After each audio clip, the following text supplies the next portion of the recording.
So hello বন্ধুরা, চলে আসলাম আজকে আমার গার্ডেনিংয়ের নতুন আরও একটা ভিডিও নিয়ে। তো পাশে থাকো। এই জায়গাটা আমি নতুন আরও একটা গাছ বসাবো, তার জন্য আমি মাটিটাকে এখানটা খুঁড়ে নেবো। তাই আমি আগে থাকতে এই জায়গাটা লাইনটাকে আমি টেনে রেখেছি। তো চলো মাটিটাকে খুঁড়ে নিই। আমি এখন সাপলটা নিতে চলে এসেছি। সাপলটা নিয়ে গিয়ে এখন এখানটা আমি মাটিটা খুঁড়ে নেবো। তোমরা সবাই দেখতে পাচ্ছ আমি মাটিটা এখানে খুঁড়ে নিচ্ছি।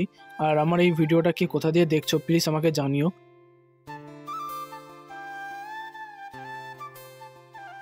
দেখতেই পাচ্ছ মাটি খোঁড়া কমপ্লিট হয়ে গেছে।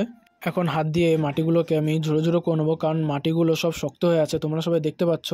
কারণ এগুলো ঝুড়ো ঝুড়ো না করলে পরবর্তী গাছ বসাতে প্রবলেম হবে। এখন এই গাছগুলোকে বাইরে নিয়ে যাব। এগুলো হচ্ছে চন্দ্রমল্লিকা গাছ।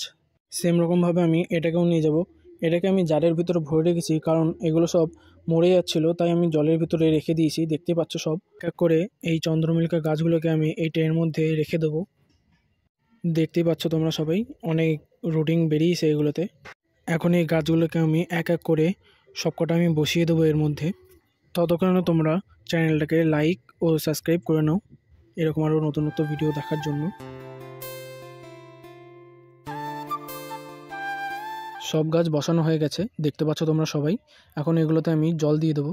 আগে থাকতেই জল আমি নিয়ে রেখে দিয়েছিলাম। এখন এর মধ্যে আমি অল্প একটু হিউমিক অ্যাসিড দিয়ে দেবো, কারণ এতে গাছ খুবই স্ট্রেস কম নেয় আর রুটিং খুবই ভালো হয়। এখন এই জলগুলোকে আমি প্রতিটা গাছে আমি অল্প অল্প করে আমি দিয়ে দেবো, যাতে পুরো মাটিটা ভিজে যায়। দেখতে পাচ্ছ পুরো মাটিটাকে আমি ভিজে ফেলেছি। তো এতটাই ছিল আজকের আমার গার্ডেনিং ব্লগ। এরকম আরও নতুনত্ব ভিডিও দেখার জন্য আমাদের পাশে থেকো। আর অবশ্যই চ্যানেলটাকে সাবস্ক্রাইব করতে ভুলে না যেন। তো সবাইকে টাটা, বাই বাই।